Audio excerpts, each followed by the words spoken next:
Hello all, இன்னைக்கு நான் எதை பற்றி பேச போகிறேன்னா எத்தனால் ஃபியூல். எல்லாத்துக்கும் ஒரு குழப்பம் இருக்கும். இந்த எத்தனால் ஃபியூல் வந்து என்னோட காருக்கு வந்து போடலாமா, எதுவும் பிரச்சனை வருமா வராதா அப்படின்னு. ஸோ இந்த வீடியோவில் எல்லாத்தையும் நான் சொல்கிறேன்.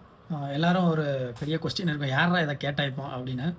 ஏன் இதை இம்ப்ளிமெண்ட் பண்ணுறாங்கன்னா, இந்த CO2 எமிஷன் இருக்குல்ல, அதை வந்து கம்மி பண்ணுறது. அது இல்லாமல் பார்த்தீங்கன்னா, நம்ம வந்து இந்த ஃபியூலுக்கு வந்து மற்ற கண்ட்ரி வந்து டிபெண்ட் பண்ணி இருக்க வேண்டாம்.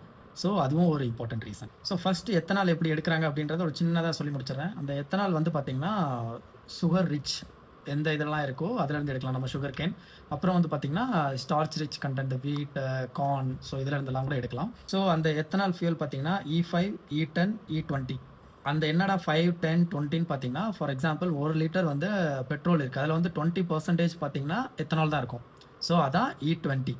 ஓகே, இந்த E20 ஃபியூல், ஓகே, அதை எப்படி வந்து என் காருக்கு வந்து செட் ஆகுமா இல்லையான்னு சொல்லி ஐடென்டிஃபை பண்ணணும்னு உங்களுக்கு டவுட் இருந்துச்சுன்னா பார்த்தீங்கன்னா, உங்களோட ஃபியூல் கேப் ஓப்பன் பண்ணிங்கன்னா அதில் வந்து E20 அப்படின்னு சொல்லி கொடுத்துருப்பாங்க. அப்படி போட்டிருந்தாங்கன்னா உங்கள் வண்டி வந்து தாராளமாக நீங்கள் வந்து E20 ஃபியூல் வந்து போட்டு ஓட்டலாம், ஒன்றுமே ஆகாது. ஸோ இந்த மாதிரி தான் இருக்கும். நீங்கள் வந்து அந்த பெட்ரோல் போடுற கேப் ஓப்பன் பண்ணிங்கன்னா அந்த E20 அப்படின்னு சொல்லி இப்படி தான் மென்ஷன் பண்ணியிருப்பாங்க. இது வந்து புதுசாக நம்ம வந்து ஒன்றும் இம்ப்ளிமெண்ட்லாம் பண்ணி நம்ம ஓட்டலை. இதுக்கு முன்னாடியே E10 ஃபியூல் வந்து ஆல்ரெடி இருக்குது. 10% ஆஃப் எத்தனால் வந்து பிளெண்ட் ஆகி நம்ம யூஸ் பண்ணிட்டு தான் இருக்கோம். அதாவது 2015க்கு முன்னாடி மேனுஃபேக்சர் பண்ணப்பட்ட காரில் நீங்கள் எத்தனால் E5, E10 போட்டு ஓட்டினீங்கன்னா கண்டிப்பாக மைலேஜ் ட்ராப் இருக்கும் அண்ட் இன்ஜின் ஃபெயிலியர் ஆகும். ஓகேங்களா? சில பேர் கேட்கலாம், ஓகேப்பா என் கார் வந்து 2015க்கு அப்புறம் தான் வந்து E10 ஃபியூல் காம்பேட்டபிள், நான் E20 போட்டால் செட் ஆகுமா ஆகாதா? அதான் மிகப்பெரிய கொஸ்டின்.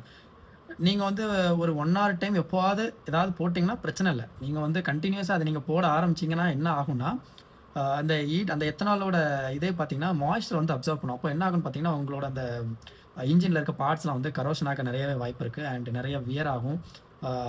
ஒவ்வொரு பீரியட் ஆஃப் டைம் என்ன ஆகும்னா உங்களோட இன்ஜின் வந்து ஃபெயில் ஆகிடும். ஓகேங்களா? அண்ட் மைலேஜ் வந்து ட்ராப் ஆக வந்துக்கு ரொம்பவே நிறையவே சான்ஸ் இருக்குது. ஓகேங்களா? நான் இப்போ வந்து 3 டைப் சொன்னேன். Pure petrol, E10 fuel and E20 fuel. ஓகேங்களா? ஆல்ரெடி வந்து நார்மல் பவர்னு வச்சுருக்கானுங்க. அண்ட் இதெல்லாம் எப்படி வந்து சப்ளை பண்ண போகிறாங்க, இல்லாட்டி வந்து டேரெக்டாக அவங்க வந்து பியூர் பெட்ரோல் வந்து கட் பண்ணிவிட்டு டேரெக்டாக E20 ஃபியூல் மட்டும் கொண்டு வந்தாங்கன்னா இருக்கும் இம்பேக்ட்டு கண்டிப்பாக இருக்கும். நியூ கார் வாங்கி ஆகணும் கண்டிப்பாக.